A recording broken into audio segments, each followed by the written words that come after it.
Hello, everyone, and welcome to the workshop. My name is Sigal, and in the next 90 minutes, I'm going to show you, maybe it'll be shorter tonight, how to teach your children chores without yelling, begging, bribing, punishing, getting money for it, and other forms of short-term solutions that rarely work in the long run. I just want to share that this is my first webinar in 6 years, so I'm very nervous, as you know. But I have my little booklet here, and that's going to be my my life vest. Okay, so perfect. As you know, I'm a mom of 5 cubs, and I host a podcast called 100-Day Journeys for Moms. And I blog at journeysformoms.com. And I facilitate a Facebook group called 100-Day Journeys for Moms, the tribe, where I help moms begin their own 100-day journey of their choice. Some moms choose 100 days of yoga. Some moms choose 100 days of reading. Some moms choose 100 days of kids and home keeping. And some moms choose 100 days of writing poetry. They decide and we support them. And hello, we have a new joiner. How are you tonight, my friend? Let's see if she can hear me. So as I was saying, I guess you could say I'm very passionate about helping moms reach a point of calm and peace so that they too can be free to chase joy in their lives and not only support the rest of the family's joy quests. Now, I'm guessing that for some of you, this is not the first webinar or the first attempt to learn about this subject. The first thing I want to mention is that if you've failed at teaching your children kitchen chores in the past, it's not your fault. There's a lot of information out there, and it can be confusing. Many times that information overload can keep you from success.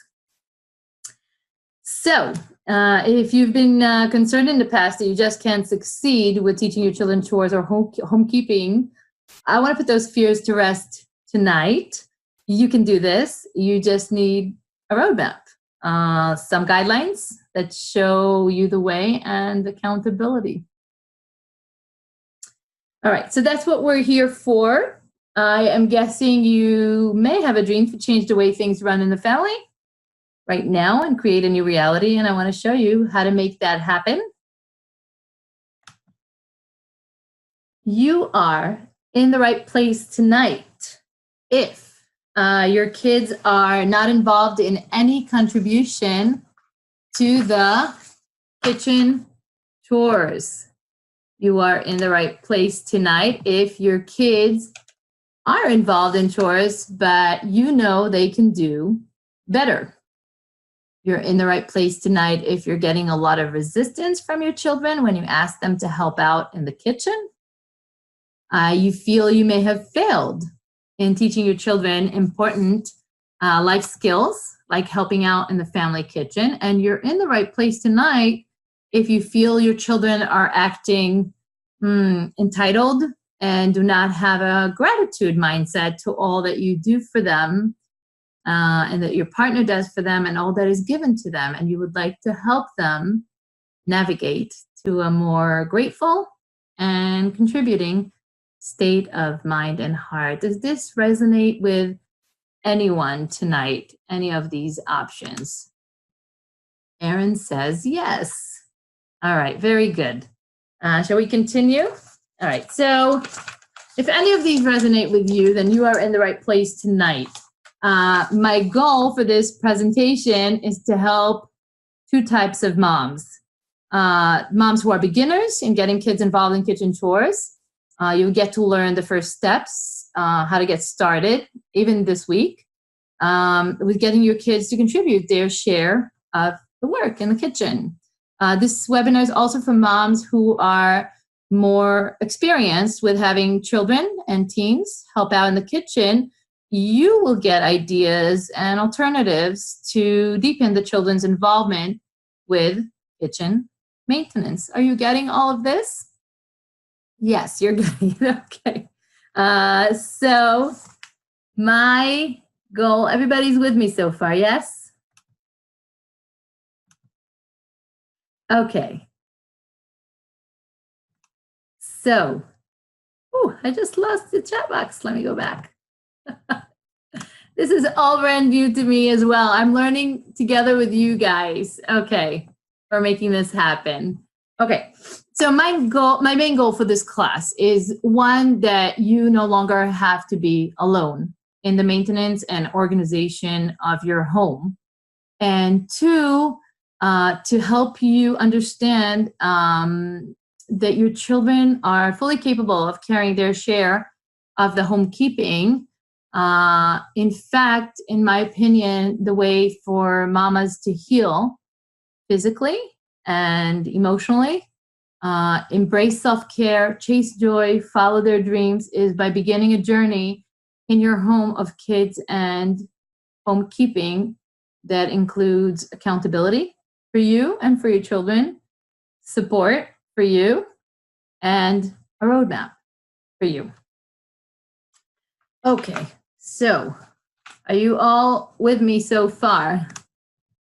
All right, so a quick heads up. I will be sharing a special offer at the end of the webinar, crafted especially for the moms that are attending the webinar tonight. So I invite you to stay with me until the end. I am a big believer in children and house chores. It all started when I read the book Little House on the Prairie by Laura Ingalls Wilder. Are you familiar with that book, mamas? Willette says she loves it. I loved it too. We were sitting on the sofa in our New Jersey home, all cuddled together, and we were reading about the life and times of the Ingalls family that was living in the northern Midwest. For whoever watched the show, it was in the 1870s. The show was in the 1980s, obviously.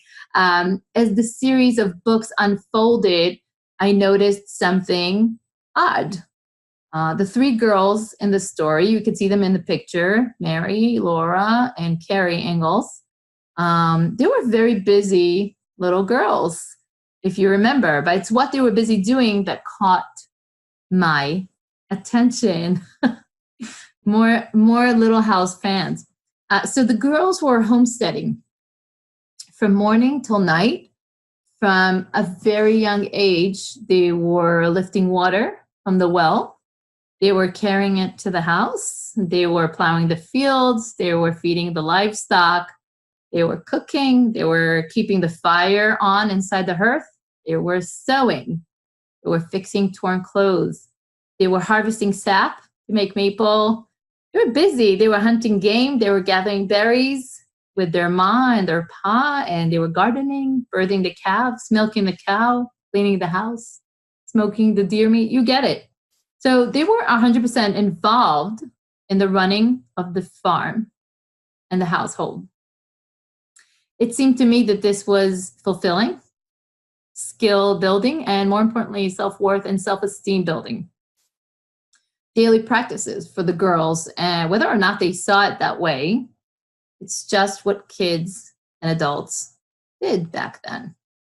Okay, yes. All right, so what changed? So as I sat there reading aloud to my cubs, I couldn't help but wonder to myself, what changed? How come I don't see any kids, including my own, engage with the running of the household these days? Are you guys seeing a similar trend in families around you? Yes, totally. This troubled me very much. What caused this transition from children being serious contributors around the clock to the running of the farm and the homestead, to children in modern day America contributing little to nothing when it came to housework? Granted, there are rare families where the kids are working in a very positive way. But frankly, from the hundreds of families that surround me, I can probably count them on one hand. What about you? Do you mamas know, how many families do you know where the kids are involved in kitchen chores, house chores? Throw me a number. Okay. So I had to figure out a way to get the kids involved fully in 100% of the running of the house, because it would help us parents, but more importantly, it would help each of the children. Okay? Are you all with me so far? Erin does not know any families. Okay. I'm in a similar story. I can count on one hand the number of families that I know where the kids are involved in the house chores. And frankly, through the years when I was looking to learn from other, ladies, I have all these pop-ups. Apologies. I'll take care of that before the next webinar. Okay, so when I was first looking for information, because I didn't know how to get my kids involved in house chores, I was looking for other mothers who are experienced with this, mothers who can mentor me, mothers who I can interview, and I couldn't find anyone. I literally couldn't find anyone around me who can teach me how to do this. And it made this journey even longer, and I made a lot of mistakes on the way. So I hope that I can save you and your children a few mistakes tonight by teaching this. Well, I was saying my kids definitely help, but often have to be asked. I would love them to feel like they want to help on their own. Amen to that. And Natasha feels the same. Hi, good evening, Natasha. Welcome. So, I'm looking at my husband's computer to see what you guys are seeing. Okay. Right, we got to do what we got to do. This is a new platform for us. All right, so from chore charts to funnels. So you mamas may not have read Little House books. Some of you may have, but getting kids involved with chores still applies to you. Here's how moms traditionally try to get kids involved in chores. And let me know in the chat box if this resonates with you. Tammy writes, my kids help, but it's not Little House on the Prairie. Okay. Same here, and my kids are very helpful. So here we go. This is what happens in many families. Mom wakes up motivated. She creates a chart of who will do what. She hangs it on the fridge, and when the kids arrive, you tell them from now on they will have to do dishes on Wednesday, the floor on Thursday, and rotate with siblings according to the schedule through the week. And you hope for the best. Does this sound familiar to anyone?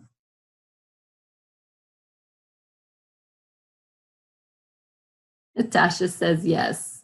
Many times those charts last a few days at best, and the kids are no longer accountable.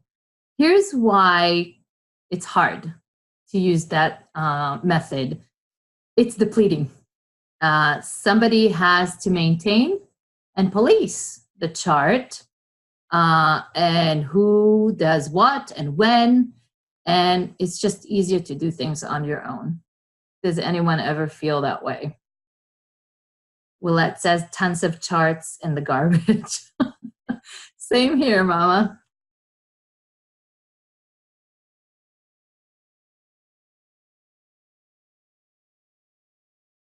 Okay, so in my opinion, the chore chart business, it's kind of a formula for failed experiment after failed experiment, but no long-term structure is being set up or being creating. So having a system in your home and in everyone's minds, kind of like a funnel, makes things run smoother with much smaller investment of energy on your part, because you're leading the kids down a path where there are structured expectations, and we will talk about this in a sec, they can be a part of setting up those expectations regarding every room in the house. Is this making sense to everyone? So who here is familiar with the exhausted parent syndrome. It's a name I made up, but I'm guessing you all can identify. All right. Yep. Right here, me, I feel I can constantly nag. Yep. Okay, so as I set out on my journey, I began to observe parents in my community, in my children's schools, in the grocery store, in the gym. I looked at them and I thought to myself, boy, you guys look tired. The exhausted parent is such a prevalent phenomenon that no one raises a brow or questions it. Parents are working hard outside the house, and then they're coming home to another difficult shift inside the house. In my home, my husband and I used to put the kids to bed at 8 p.m. And then I would go downstairs to clean the kitchen and do the dishes while my husband, Guy, would head to the basement to fold the laundry. We would meet in bed at 10 p.m. or 11 p.m. With very little quality time, rest time, and no replenishing time, not to speak of intimate time. Does anyone here identify with that situation?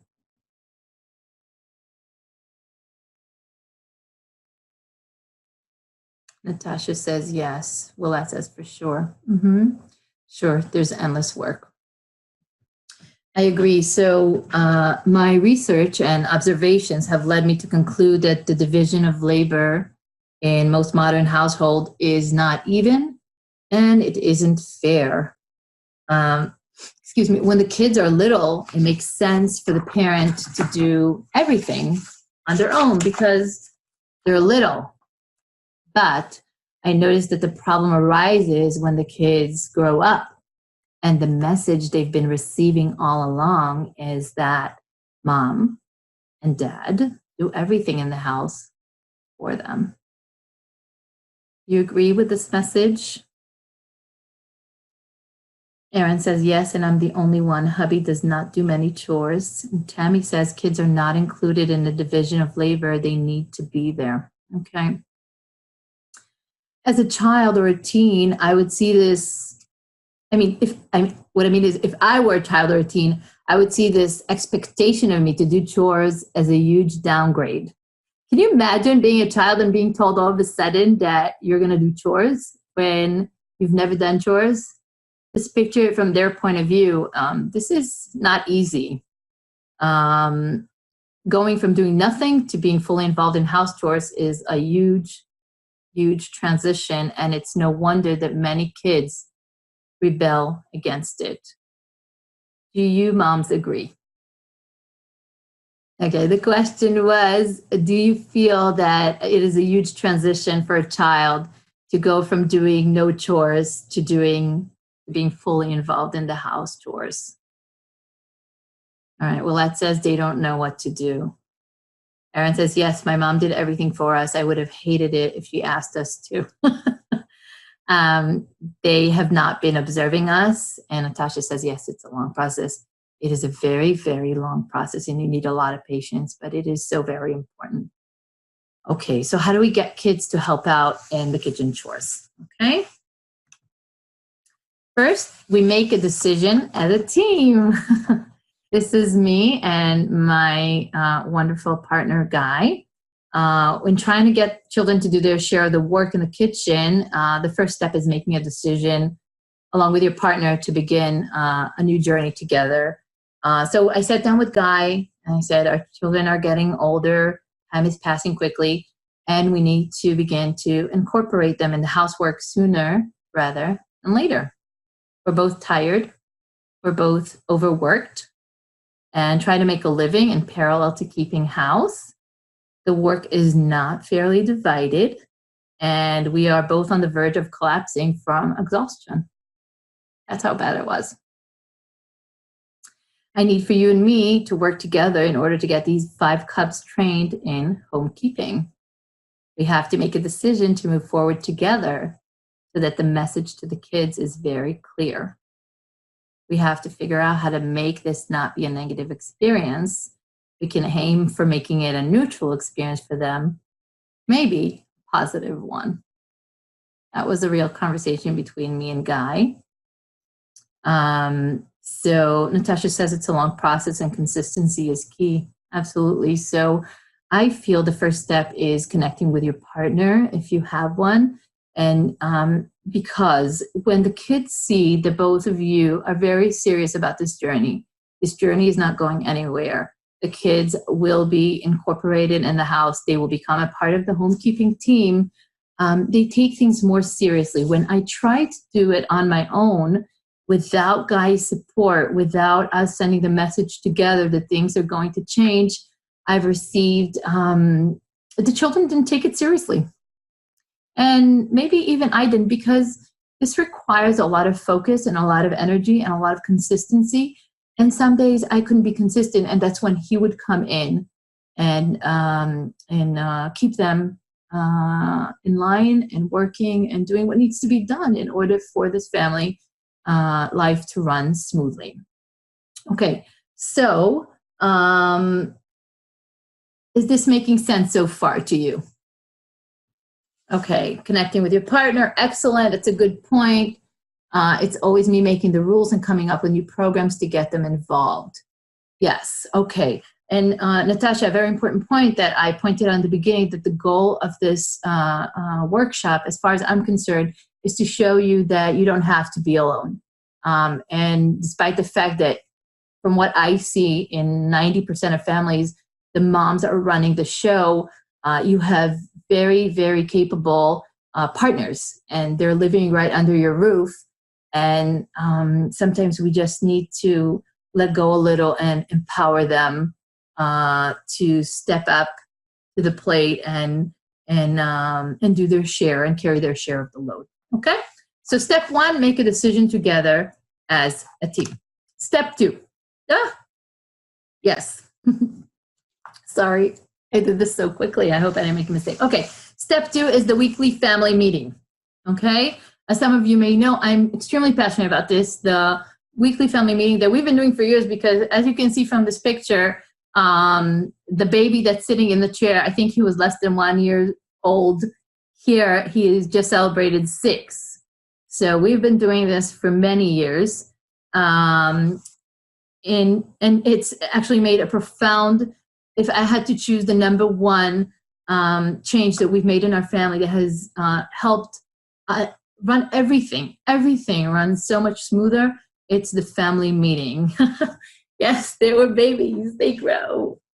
Time passes way too fast. So in trying to get, we're going to start with the family. So you need to understand you're about to create a huge transition in your children's lives, and that transition will take time. Let's make peace with it.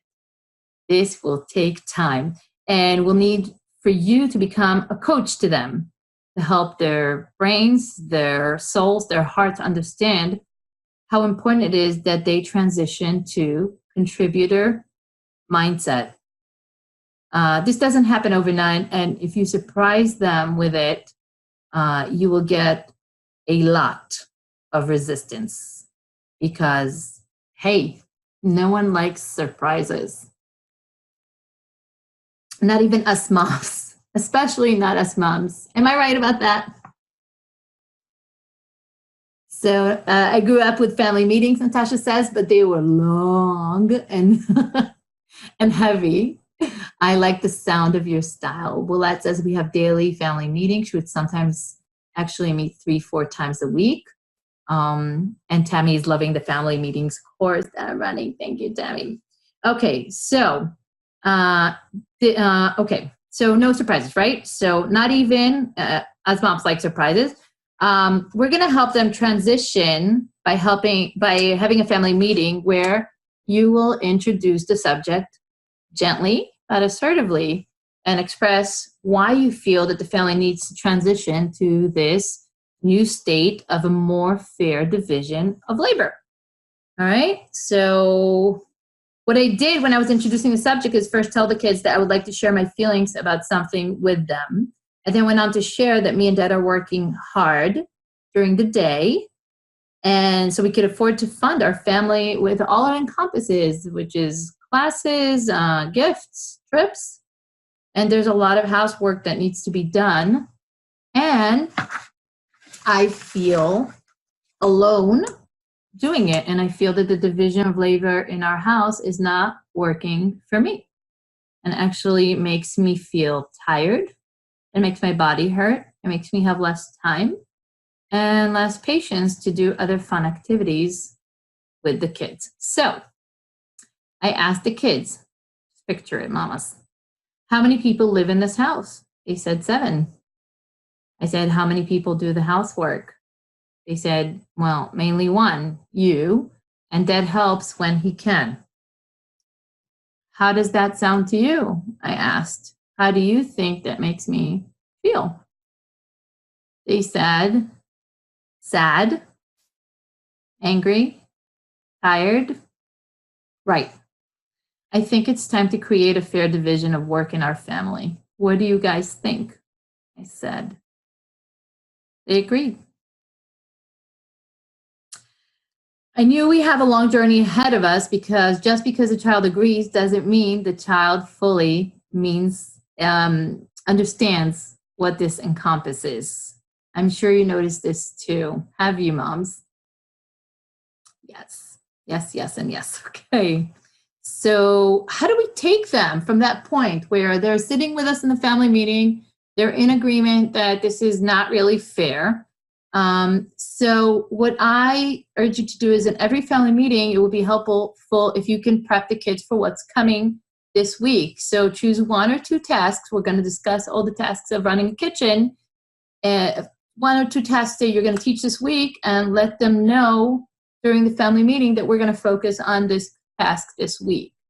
It could sound something like, guys, this week we're going to begin training you to join our homekeeping team. We will start with just table setting and table clearing. I will show you step by step what you need to do, and we will practice every day thereafter. Don't worry, I will teach you everything you need to know. That's what I said. And every week we would layer it with a new task until they have been fully trained and they know what to do without me telling them. So everyone is getting this so far? Natasha's asking, what about washing dishes? I worry my clumsy one will break them. We will be reaching dishes very, very soon. Okay, so just a quick reminder, please, please, please, no surprises for the kids. No one likes surprises, so please give the kids time to digest that things are about to change and begin your journey in a gradual manner, not all at once.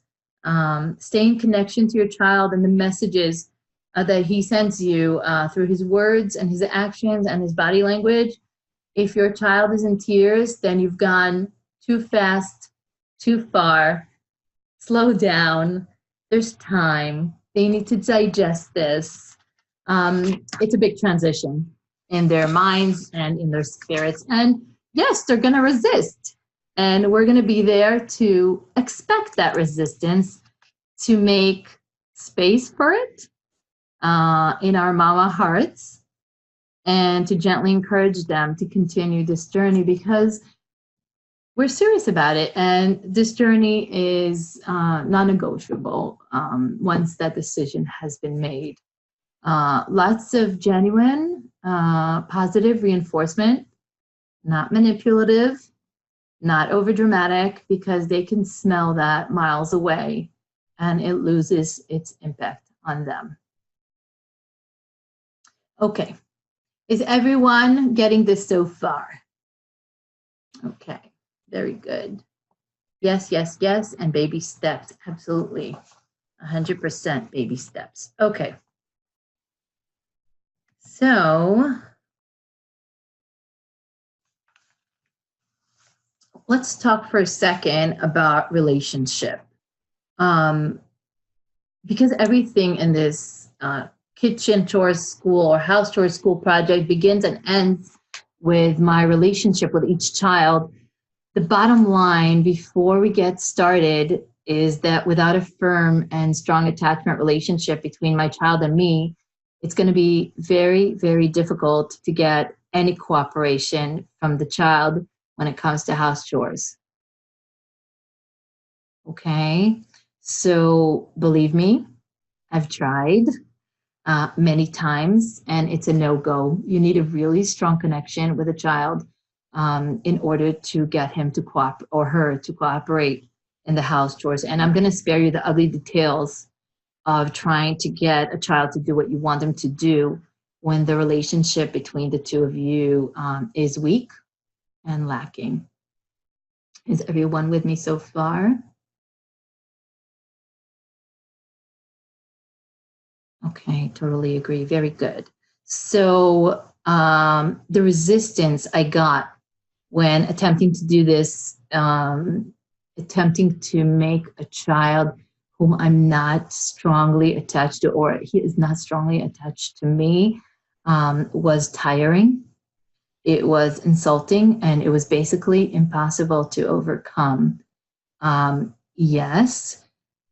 Oh, Tammy is saying it's hard even with a good relationship. I agree, but it's, I would say it's impossible with a relationship that's not strong, but there are things you can do to change that.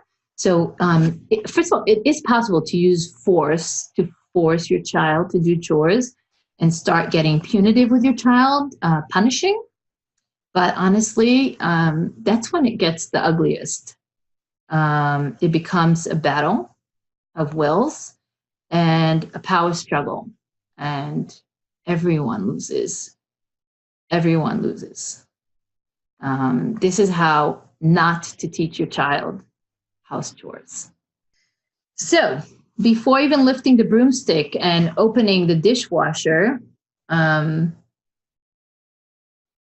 for someone to empty, stop and take a very close look at your relationship with your child. And there are several options that you will probably observe. Because we're short on time, I'm going to run through this, and I hope that I won't lose you on the way. Option one is my child is tightly bonded with me. Our communication is warm. We're connected. She looks up to me. She tries to be as close with me physically as possible, hugs, cuddles, spending the time near each other. And generally, she's cooperative when I ask her to help with a task. That's option one. You can kind of in your mind's eye picture your own children and see whether you have that sort of relationship with any of them. This is a good place to begin the house chores projects. Don't grab that broom quite yet, but you're ready to lay the groundwork for a new system of homekeeping with this child. Option two, my child is moderately attached to me. Our communication is generally positive, except when it's not. My child doesn't look up to me, doesn't fully rebel against me either. He will not allow me physical closeness or touching him. We have a respectful status quo where they live their life and I live my life, but we're not very close. So that's option two. Perhaps you have a child that's the connection with him. So it seems like in this situation, there's work in strengthening your attachment relationship here. Without a strongly bonded child, cooperation is going to be limited. Okay? So a child that's not strongly bonded to his parent will be reluctant to want to contribute to the homekeeping. And so option three, and the last option, is my child and I argue daily. Our relationship is a broken one, sadly. Although I try to mend it often, the more I try, the more she rebels against me, and she prefers her friends to being with us parents. I don't think she has an attachment to her family or to me. That's the last option, and it's going to be very hard to get any sort of cooperation from this child without bribes, threats, or begging, all of which are not tools that are used in healthy parent-child relationships. So if you're choosing to embark on this house chore project with such a child, I highly recommend a parallel reattachment project to strengthen the attachment relationship. Okay?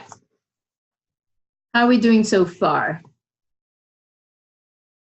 Strongly bonded child is key. Correct.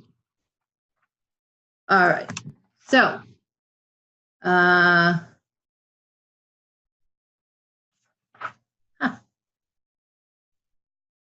okay. Sorry.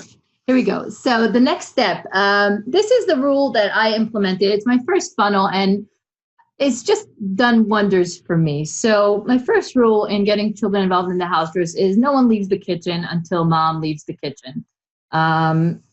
This is if mom is still cleaning, you're there alongside her. After years and years of staying on my own, children leaving their plates, leaving everything on the table, and going to shower and to bed, and me staying and doing everything alone, I've decided that it's time to put an end to it. And so I've decided on this rule. Everyone stays in the kitchen while mom is in the kitchen. We work together. We finish the kitchen. When you are ready to go, mom is ready to go, and we all go rest and play or read or whatever we want to do. So there are no exceptions. If is this not your plate, it doesn't matter. It's not your dishes in the sink, it doesn't matter. We're all responsible for each other's messes. You clean for your sister today, she will tidy for you tomorrow. Kitchen is left clean at all times, and you're not excused until mom is excused and the kitchen is clean. And the days that mom stays and cleans after everyone are over. And I feel very grateful that those days are over. And I highly encourage you to try this in your home. Okay. Erin is asking if Guy stays too. That's a really good question. So sometimes he does and sometimes he doesn't, and that doesn't change this rule. In our division of labor, Guy works extremely hard and very long hours that I let it go. But in big meals, Friday night meals, Saturday night meals, he stays and we all work together, all 7 of us in a narrow kitchen. We turn on the music and we just get it done. And then we go do our recreation. Okay, so I'm moving on. So starting small and expanding, I'm going to run through this because I want to get to the important lessons, but it's hard to know where do you start. There's table setting, there's table clearing, there's dishwashing, there's floor sweeping, there's washing, cooking, menu planning, grocery shopping, right? Should I make the mistake of getting kids to do everything from the start? I've made that mistake in the past and it backfired on me. So please don't do that. Mamas, start small and expand and expand and expand. All right, so let's start with table setting, all right? I feel this is a very good lesson to start with at first. It seems to me like it's the easiest lesson to do. Table setting was the first task that I taught my own children. If your children are not yet contributors to kitchen chores, this is a terrific starting point. It may seem like a very easy task to you and me, but keep in mind that if you've not been doing it before, it will be a transition and there may be resistance, okay? So we're ready for it with our hearts growing big. When I encounter resistance, I think to myself, okay, I'm expecting you. It's very, very normal. I am not panicking. It's a very normal part of the process because no one likes change. Okay, so they haven't done this before, okay? So it's so much easier when someone else does it for you. Why would anyone be glad at first to do more work? They have no way of understanding how much this is going to benefit them, okay? So before the lesson, you could say to your child something along the lines of, you're now officially our family's kitchen helpers. This week you'll be focusing on one new task, which will be very helpful for our family, setting the table for meals. I'm going to show you what you're expected to do, and then you may begin your kitchen contribution. I want to credit Natasha here for bringing the word contribution into my life. I think when I changed the vocabulary from chores to contributions, I saw much less resistance and much less antagonism from my kids because they're contributors. So it's there's something positive about that word. Do you mamas agree? I thank you. Okay. All right. So I'm going to run through this very quickly, although I have a much longer lecture because we're short on time. So setting plates, you can show the child how to take the plates from the cupboard, place them on the table. If the child is young and the cupboard is too high, you can help him bring it down and show him how it's put on the table. Setting silverware, same. Show them once how to place it. You can tell them that the general rule is forks go on the left of the plate, knives and spoons go on the right. But it's flexible, obviously, and you can decide otherwise for your family. Setting cups and a water jug, again, show them. Don't assume they know how. Having a visual lesson is a powerful tool. Doesn't matter how simple you think the task is. We're training their brains and their bodies to do work. It's a big transition for them. It's huge. All right, and then when they're done, thank your child when they've completed the task. So, mamas, we all know how frustrating it is when no one sees our contribution to the house, when our work in the home is invisible. So I want to make the children's work visible. Let's give them the credit. Let's thank them for the task and tell them how helpful they've been. So you could say something along the lines of, thank you for setting the table. That was very helpful for me. Now I could just focus on finishing the cooking and serving it to you hungry people. Okay, so the child got his little gratefulness from mom, and we move on. Is everybody clear on table setting so far? Okay, we have yes, yes, and yes. Okay, so let's do table clearing quickly. So table clearing isn't as easy as table setting because this task is divided into subcategories. I'm going to run through them quickly. The challenging one is the transferring of leftover food into Tupperware. I don't know if every family does this, but many do. You can have the child gather the dishes with the leftover food to one side of the table and have the child count how many Tupperware boxes they need. They can figure out the size of the boxes, bring the boxes, show them how to use a serving spoon to transfer the leftover food, and have them carry it to the refrigerator. And you could tell your child, you've now packed away all leftovers and they won't get spoiled and we can eat them tomorrow. You may now help with clearing the dishes to the sink, okay? Show them how to clear dirty plates to the sink, clear all cups to the sink, clear all silverware to the sink, in whatever order your family prefers to do it. This is all, you can tailor it to your family. And teach your child that he may announce that he finished his task. That gives them a sense of satisfaction. It makes it clear that something has been done from start to finish. And don't forget to thank your child, okay? For me, this is very helpful. When they're busy clearing the table, I could focus on the dishes, okay?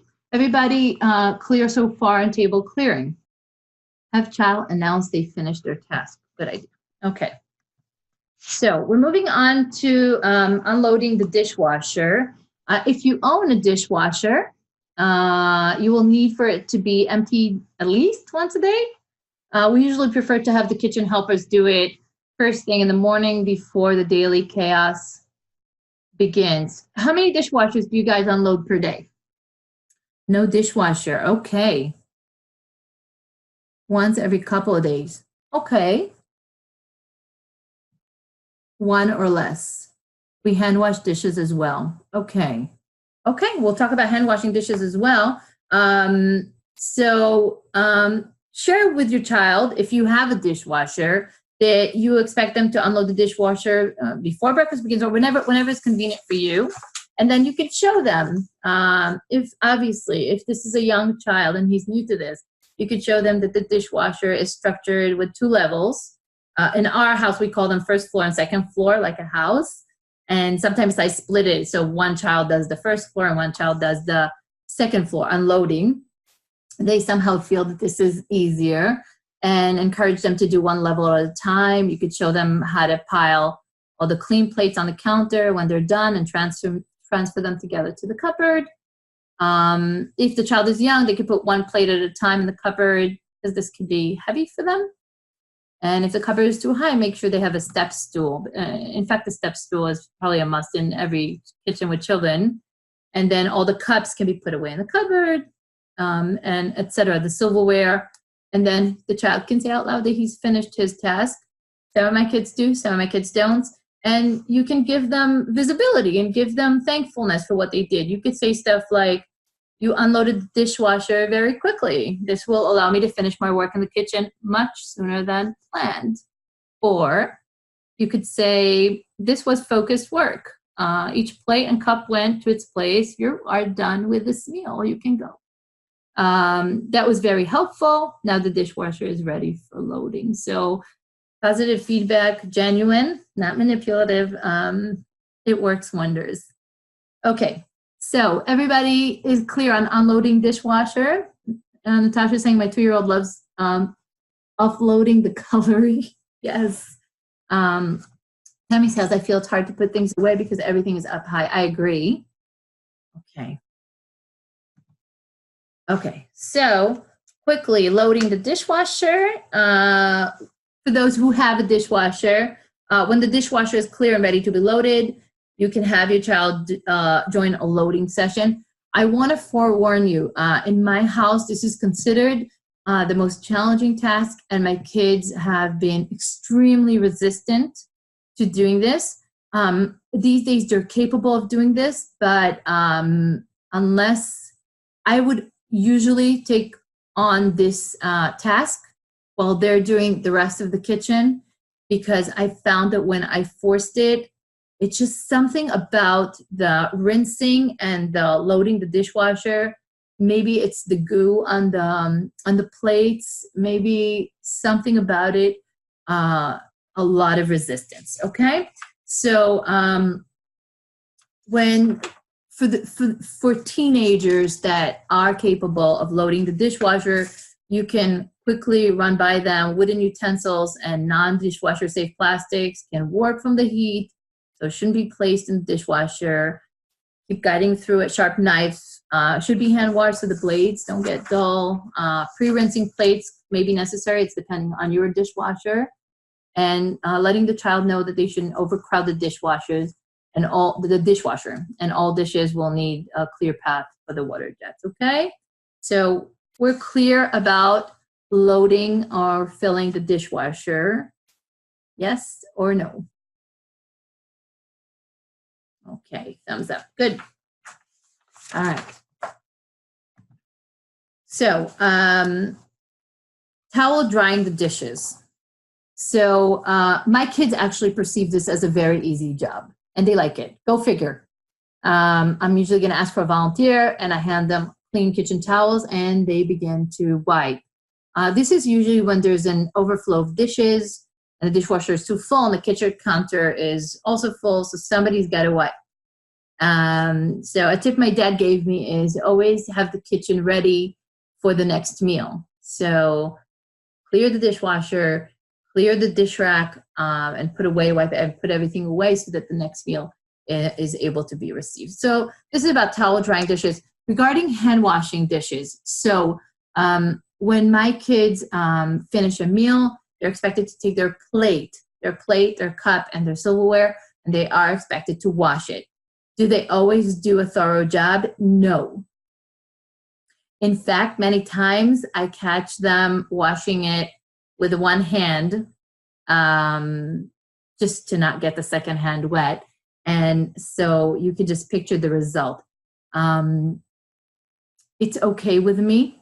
Sometimes I'll ask them to do a better job, and sometimes I'll just say progress, not perfection.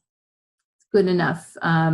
I don't think that they would like to eat from a dirty plate, so I keep telling them that whatever plate they wash, they're going to need to eat from. So a lot of motivational speaking and coaching about that. Tammy says my 4-year-old washed the best. My husband is the worst. Okay. All right. let's run quickly through clearing counters and disinfecting. Again, this is, again, a helpful task that kids can do at a somewhat good level. I hung up a picture of what the counter needs to look like once it's clean, aka empty. And the kids are expected to match the real counter to the counter in the picture. It's a matching game. If you can gamify things in the kitchen, it makes things lighter, and kids love it. So basically, sometimes their counter matches the perfect counter in the picture, and sometimes it doesn't. And sometimes there's crumbs left, and there's goo or stickiness from honey. It's okay. I mean, I don't mind giving it a wipe after they cleared it all. It's better than starting to clean the entire messy counter on my own. All right, so you moms getting that so far? Great idea, the picture and keeping things playful. Yes, I actually have, in my kitchen, some of you have visited, I have pictures hanging all over of what the sink needs to look like, of what the table and chairs need to look like, what the floor needs to look like, or what the dish rack needs to look like when it's clean. I think it really helps. Instead of me saying something is not good enough, I would ask them, does this match the picture? They get it, okay? Quickly on to floor sweeping and wiping, all right? So let's talk about floor. Everybody's with me in floors? Yes, you're with me in floors, okay. All right, let's talk floors. So for years, we used a broom and a dustpan, right? Trying to teach kids to use those was a big challenge. Is it a big challenge for you ladies as well? Demi says, my kitchen's very tiny. I make each kid wash dishes every day. This is an intimate time for us. We have great conversations. Amazing. I love it. Absolutely. If you're able to kind of grasp this as an opportunity for connection, for creating attachment, you're going to good places with your child. So anyone have problems with teaching kids how to use a broom or dustpan and helping them get the dirt onto the dustpan without going underneath the dustpan? I usually have them vacuum. Okay, all right, so that's what I was about to say. I want to show you. So we got this electric broom. What a difference. Seriously, it's cordless. So my kids fight over who would use it first, and they easily vacuum the kitchen floor after every meal. So it's a win-win. No more resistance to cleaning my kitchen floor. Emmy says she's given up. Okay. So for washing the floor, you show your child how to do it. Do you use a floor mop? Just show it to them once. I find that often I let my kids leave the kitchen as soon as everything's clear and the floor has been fully vacuumed, and then I could do the wiping myself. Although sometimes I've napped and they surprise me by washing the floor in the kitchen, especially after they've had a baking session and they don't want to leave any traces behind. Okay, so let's talk about cooking and baking. Everyone with me in cooking and baking? Yes, okay. So how many of you did not learn how to cook or bake as kids? Okay, no, me. Okay. How many of you didn't know how to cook or bake when you got married? Me. I just wung it. Me, and I still don't know how to cook. Haha. Winging it. Okay. And I still don't cook. Okay. So I was also there. You're in good company, ladies. How many of you feel that this is a critical life skill that must be practiced by kids by the time they reach adulthood?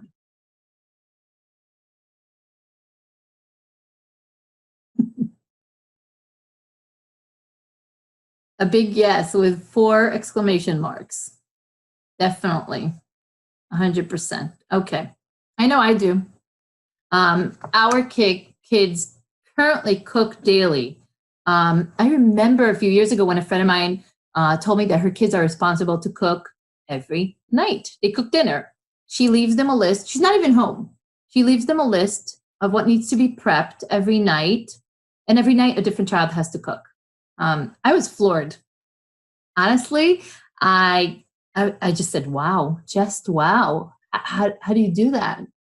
And fast forward 3 years, and my kids are cooking daily. It just shows you that when the mom makes a decision that something is about to change, it just happens. You got to give it time. You got to stay focused, and it happens. So these days, my kids are cooking pasta, scrambled eggs, rice, lentil soup, stir-fried chicken, quiches, you name it. They're pretty comfortable in the kitchen. There are cakes and cupcakes and cookies coming out of the oven a few times a week. Not by me. I'm not sure why that is, because I'm not an avid cook or a baker. Unfortunately, I was just never trained, and I don't have any experience with this except for what I do now to keep my family alive. They just like it, I guess. And they have full access to everything, but, and this is a big but, the kitchen has to be returned as clean as you've received it. So, Dasha has two that love to cook. Tammy's kids love to cook. Raisa says, my kids are more interested than I am, so definitely think I need to encourage this. Okay, so the rule is the kitchen has to be returned as clean as you received it. In the beginning, no words could describe what the kitchen looked like when they were done. Trust me, no words. I had to breathe deeply, and some yelling may have taken place as well. Do you identify with that? Harry says that does happen. That does not happen. Kitchen clean. All right. So then we said, if the kitchen's not clean when you're done, you lose cooking privileges for a few days. And they did. And that was painful.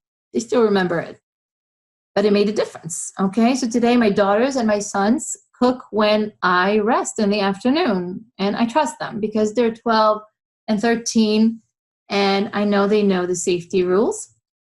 The amazing thing is that my 10-year-old and my 8-year-old are cooking too, under supervision of me and older siblings. So in the picture on the right, this is my now 8-year-old. She was 7 when this picture was taken. She would wake up early in the morning and she would surprise us. She would make a surprise breakfast and bring it to bed. She would cut this on her own. She has access to everything, and it was an ongoing morning surprise for a few weeks, and I loved it. And just imagine how empowered she must feel being able to create something like this, something so beautiful and so nourishing for mom and dad. I never did that for my parents. So this was pretty cool. And yes, I had to clean up after her sometimes, oftentimes, when I came downstairs. But she was just 7. And 7-year-olds, they forget. You have to set your expectations appropriately based on the child's age and abilities. Okay, so progress, not perfection. So, is everyone with me so far? Yes, you're still with me. Yay, okay, good. So, I wasn't planning on keeping my camera on the entire time. Are you guys enjoying? Are you enjoying seeing me on my first webinar? Sweating over here. Okay. So, there's so much more. I'm going to make a sign in the kitchen, progress, not perfection. I don't know how to watch and chat at the same time. Oh, thank you. You look beautiful, Mama. You all do too. The ones I'm seeing and the ones I'm seeing in my heart. So there's so much more to the kitchen. There's taking out the garbage. There's making breakfast. There's cleaning cupboards and drawers. There's rinsing fruits and veggies. There's cleaning stovetop and microwave. There's packing lunch bags. There's grocery list preparation. There's grocery shopping. There's unloading the car after grocery trip. There's putting away groceries. There's making breakfast. There's making lunch. There's so much to talk about. Okay? It's really endless. The kitchen as the headquarters of family life. So, you can do this, mamas. Chaim Ginot, famous child psychologist, may he rest in peace, said, treat a child as though he already is the person he's capable of becoming. And they're very, very capable mamas. And another quote that I loved is, it's not what you do for your children, but what you've taught them to do for themselves that will make them successful human beings. And that was by Ann Landers. Great quote, very positive. We do this, but not consistently. That's my issue. Yep. And you, mama, are more capable. You're very capable of so much more than you can even imagine. So, quickly, the roadmap, okay? Move this over. All right, so the roadmap to involving your children in 100% of the kitchen chores involves making a decision together, a weekly family meetings to refuel, troubleshoot, remind, prepare for what's coming, no surprises. You're starting to create a kitchen school at home. You start to create kitchen funnels where kids know exactly where things are going. And you are working on your relationship with your child, because otherwise you will not get any cooperation. So any day that you expect a kitchen contribution, make sure that on that same day you have connected with your child. You've sat down, you've played a game, you've had tea together, you've cuddled in bed together, you did something to connect, and you will see that resistance will honestly just melt away, because a child who's well connected will want to please. It's just how attachment works. Will want to please the adult that he's in connection with. And the last thing is setting up accountability for your journey. So I want to ask you a question. How many of you are excited about what we just talked about?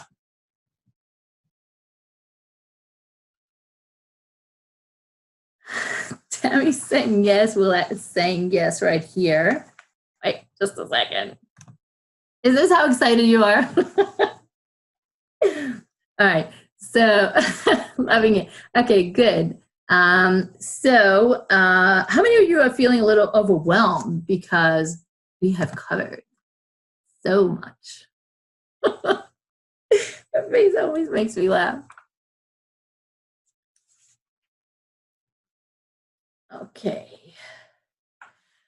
Okay, so I get it. This could be a little overwhelming.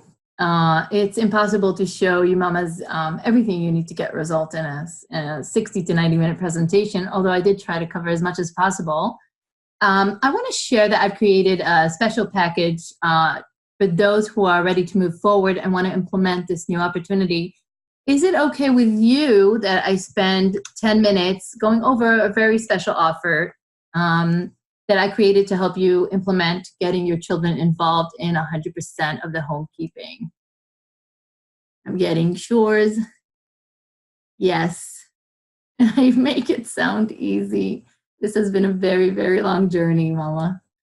Yes, anything to build a better home life. Okay, so I want to share with you that I'm creating an 8-week online course as we speak for moms. The course is going to begin on May 1st, 2019, which would be approximately 2 weeks from today. And what you will learn in this course is week 1, we're going to talk about parent-child. Whoops, this just jumped. All right, week 1, we're going to talk about parent-child relationship, nonviolent communication and attachment. Week 2, we're going to cover kitchen chores, including meal planning, including food budgeting, including grocery shopping, independent food preparation by the kids, how to teach them to make breakfast, how to teach them to make lunch, dinner. And week 3, we're going to dive into laundry from A to Z. And by week 4, you'll be ready for teaching your child how to clean their own bedrooms. At week 5, we're going to look at living rooms and public spaces. Is the next picture out yet? I don't think it is. Oh, here it is. By week 6, we will cover bathroom cleaning and maintenance and how to teach your child to clean their bathroom. Week 7, we're going to cover childcare helpers, helping with young siblings, because honestly, that's part of running a family too. We're going to teach our children how the administrative work of running a family works, and event planning, how to plan birthdays, anniversaries, holidays, and family budget. And in week 8, we wrap it up with car cleaning, backyard helpers, and gardening. The backyard helpers show up. It's hard to manage this screen. Okay. So, is everyone with me so far? Okay, Tammy says, so amazing. I so need this. Willette says, it's everything. I love it. I love it too. I'm so excited. All right, so, let's see. Whoa. So who is this for? So I want to go back and make sure you realize who this is for. It's for moms who are just starting to get their children to contribute to the housework, or those that are already successful and want to get their kids even more involved. Oh, I'm sorry. Pop-ups. I don't know what that is. Okay, so you might be thinking, you can't get started with this because the kids are going to be very resistant and arguments are surely going to arise. And it's going to be too much work to teach them the skills and monitor their work. And you just prefer to do this on your own and not deal with any homekeeping school at home situation. So here's why that's a mistake and will hold you back from success, in my opinion. So if a business owner does all the work on his own, the secretarial work, the work of the chief financial officer, the running of the operations, the hiring of new employees, the cleaning of the office daily, the marketing, the running of social media, the selling to customers, how much time and energy does he have to step aside, look at the big picture, and navigate his ship to good waters? What do you think, mamas? How much time will he have, a business owner, if he's doing everything on his own? How much energy is he going to have to look at the big picture and navigate his company to a good place?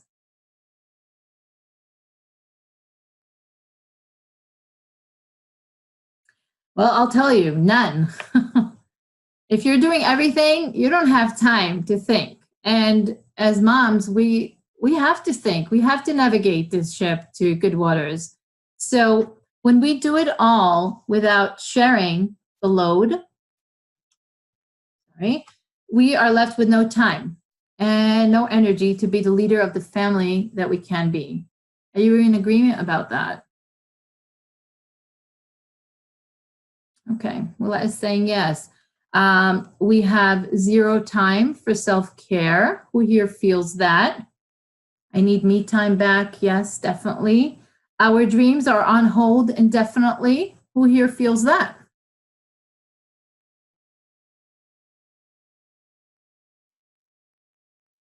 Okay. What dreams? Haha.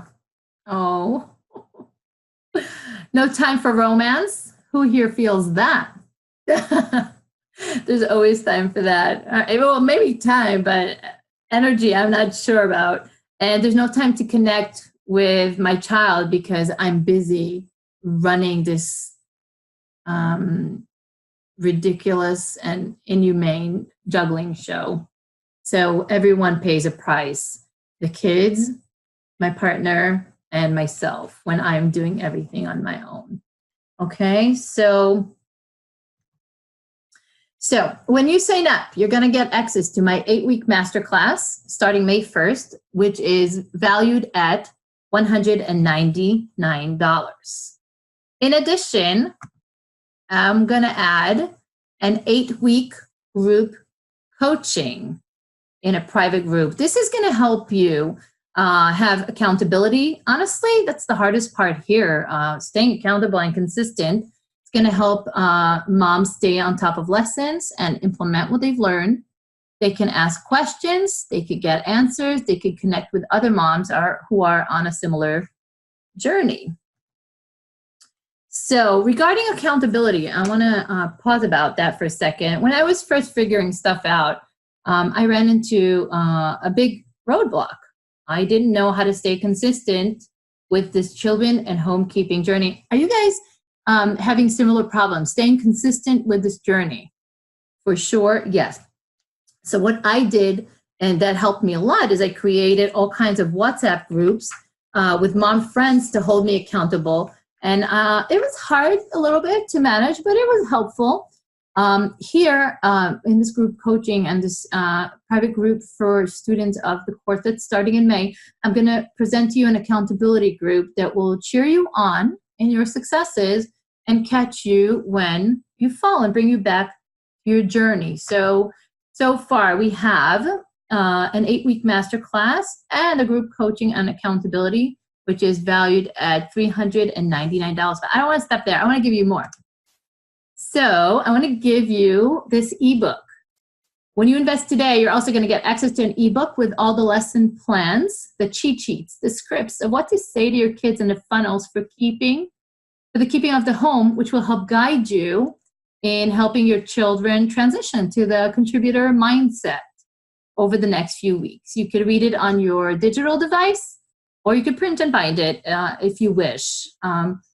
In my situation, I had to go through a lot of trial and error and saying all the wrong things to my kids and creating antagonism, creating damage to my relationship with them, forcing them to do things rather than connecting, and a lot of unnecessary arguments to get to a point where I know exactly what to say and how to say it in order to get cooperation. So I added all of my scripts to this ebook. I also didn't know which child to send to which task and how often until I created a funnel for every room of the house where everyone's clear on what is expected. So you won't have to do this because I'm giving you all my scripts and my funnels as a special bonus. So what do we have so far? We have the 8-week masterclass. We have the 8-week group coaching. We have the ebook for a total value of $449. But I don't want to stop there. Can I go on? There's more. There's more. Okay. So 1,000 Books for Moms is a membership group. When you invest today, you're going to receive a free membership to my 1,000 Books for Moms. It's a paid membership group where once a week, every week, you'll receive a video summary of a chapter or a few chapters of terrific books that hold amazing wisdom from top world experts that oftentimes moms simply do not have time to read. I do the reading for you, and I record video summaries full of actionable steps which you can take in your home with your kids or with yourself right away. So I'm going to allow the first 25 moms that enter this group for 1,000 Books for Moms to enter as a free bonus. Every other mom who will want access to this video book summaries and discussions will be paying a monthly membership fee in the near future. So the best thing about these books is that they give you tools to help you in projects like Teach Your Child Homekeeping. It makes it so much easier, and any other change you want to create. So I honestly don't know where I would be without these books. I would probably be lost and confused. They really, really had a profound impact on everything that's happening in my family in a way that I could probably never repay the authors of this book. Well, I guess that's my way of repaying. I'm sharing their books and the knowledge with you mamas. Okay, so to summarize quickly, if you sign up tonight, you will get an 8-week masterclass, an 8-week group coaching and accountability week by week. I'm going to be holding your hands through this, an ebook with all my scripts and all my funnels and all my techniques, and a free membership to 1,000 Books for Mom group. Okay, so you've already seen that this package really does, if it really does what it promises, it is worth at least $569. And even at $350, which I charge the public, it's a great deal. But because you've showed up today, I'm going to give you a very special offer. If you would like to enroll today, you can pay $99 for the entire offer. So if you're interested, you can go ahead and press the red button in order to enroll. Now, let me put this into perspective for you. If you went to my regular website right now, you could buy the same product for $350. But because you've invested this time with me, and you really want to get this result, I'm making the special offer for you tonight. Now, there is a 30-day money-back guarantee. So if this doesn't work for you for any reason, you could test drive it. And if it doesn't work, you'll have nothing to lose. You will get a full refund back. So to summarize, we have the 8-week masterclass, we have the 8-week group coaching, we have the ebook, and we have a free membership to 1,000 Books for Moms, all for $99. If this is something that you feel is right for you, you can go ahead and click enroll. And now I will open up the form for any questions and answers that you mamas may have for your particular situations. I want to address the question that Natasha asked earlier about children. Again, I somewhat talked about this. You raised the question about worrying that your child will ruin a plate. Can you remind me what you were referring to? Okay. Until Natasha answers, I'm glad to take your questions. And I could also share a little bit of questions that I'm asked often. How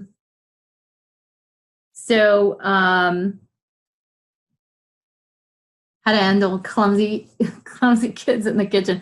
Progress, not perfection. They're not, to reach the point where they're doing everything independently and I'm laying on the sofa and reading a book, that's a really, really long journey. I'm not even there yet. And I've been doing this for many years. Not because they can't, because they're not ready. Some days when I drop and I'm extremely tired, I just let them do it. And yes, I'll wake up in the morning and the kitchen is not as perfect as it is when I do it, because I like to have it clean for me in the morning. But I'm just thankful for whatever it is they can contribute. It's much, much, much more than me doing it all on my own. I'm not alone anymore. And more importantly, I'm not bitter. I'm not the servant and I'm not the housemaid. I'm really not. And I was. So this has been this journey, just the feeling of knowing that you're part of a team and they're really, really contributing. They really care.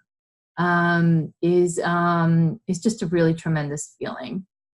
So Tammy asks, do you allow them to skip chores? Okay, so yes, okay. So it's situation dependent. If a child has to hand in some sort of homework that's due in a few hours, I will let him go to his room and the rest of us will cover for him, because that's what a team does. If a child is not feeling well, obviously they get to rest and we cover for them. There are times where the other kids would say, why is he not? And I just say, we're a team. We cover for each other. We let each other rest and recoup and complete whatever we need to complete. And then we always have the knowledge and the security that they will do the same for us. We're a team. Okay. Another questions I get asked is, what do I do if my child refuses to do a kitchen chore? So I've had that. You may ask your child, especially with teenagers who have never contributed, you may ask a child to do a chore and you may have him say no. And then you will have to decide how to proceed. Now, to me, if you've done all the prep work, when I say prep work, I mean, sat down in the family meeting, told the child what to expect. This is not a surprise. Mom and dad are sending the same message that we're in this together. This is a chance that change that we're going to support you through, but it is non-negotiable. Usually the children adjust, but if you receive a no for an answer, and you have to decide what to do. So, I mean, to me, when my child flat out says no, to me, it signals something broken in our connection. And it's proven itself over and over. And to me, I used to panic from it or be hurt from it. Today, I'm grateful because that's my signal that I haven't been working to connect with that child well. Sometimes I will say, I will say that I need his help, and I will sit him down. Maybe I'll make tea. Maybe we'll talk. What's going on? Why aren't you helping? We need you. You're part of this team. And I'll play by ear. Sometimes I see that he's just in a really bad mood. They're allowed. We have bad moods too. Sometimes I'll let him go. It's really, you got to stay flexible and you got to flow with it. So I guess that's my 2 cents about it. I'm a perfectionist. Can you help me? Raisa's saying her mobile battery is on the last bar. No problem. We're just about finishing up. So regarding perfectionism, I think that's a journey that us mamas have to take in parallel to this journey. I think the homekeeping journey is raising a mirror to me about my imperfections, about my pet peeves, about my obsessions, about my attachments to things that, about my desire for control. So what I love about this homekeeping journey is that it's a journey for the mom of mind, body, and spirit. And the things that you're going to meet in that mirror, you're not always going to love, but it's part of,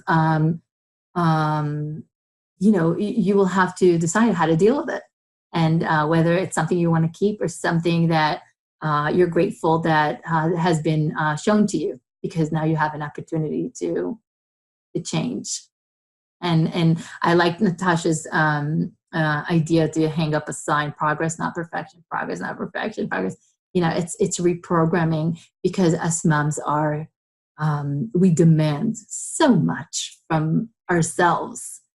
We are not as forgiving to ourselves. We are not as compassionate to ourselves as we are to everyone else around us.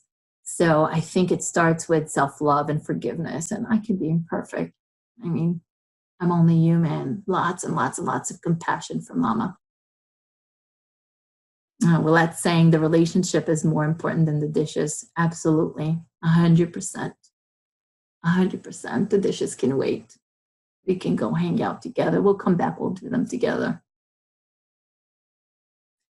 Do you change the chores depending on the kid? Okay, so yes. First of all, I adjust the chores to sometimes, and sometimes I don't. I try to adjust the chores according to the talents and the strengths and the weaknesses and the desires of the child. So my 6-year-old, for example, he puts away the silverware. That's just his job. It's developmentally appropriate for him. Honestly, I think he can do much more because he's child number 5. He's getting away with doing very little. It's on my mind lately. The little ones, they have a tendency to sneak away, especially in large families, because they can disappear and no one will notice. But mom is starting to notice. So you play with it. It's a lot of trial and error regarding your questions about changing it up. For example, focusing on kitchen chores, if no one leaves the kitchen until mom leaves the kitchen, then everyone needs to find something to do. I prefer not to assign it, but if I see a child is lost or if I see a task is not being handled, then yes, I will navigate a child towards, I need a volunteer to finish clearing the table. Somebody volunteers and goes there. I need a volunteer to clear the counters. Somebody goes there. I need a volunteer to unload the dishwasher. I need a volunteer to do the floors. Between all of us, we get it all covered. And then tomorrow, somebody else will choose it. Honestly, I prefer to have them volunteer. That is why I do not like chore charts, because I think children that are in a good connection with their parent have an innate desire to contribute and to volunteer. And they like having control over what task they're going to do. So ask for volunteers, and you'll be surprised. If you've been playing your cards right, if you prepare them in the family meeting, if you work on your connection with them, and then you ask for a volunteer, they will do that. Okay, so I think we're going to end for tonight. I hope that you all benefited from this. I hope that you have takeaways from this. I hope this inspires you to a mindset of I'm not alone. I have capable bodies in my house, capable souls, and let's see how we make this happen. How do we get everyone integrated, and so Mama can heal, so Mama can chase dreams, so Mama can self-care, so division of labor is fair in my house. Thank you, everyone, and I wish you the best night. Good night, everyone.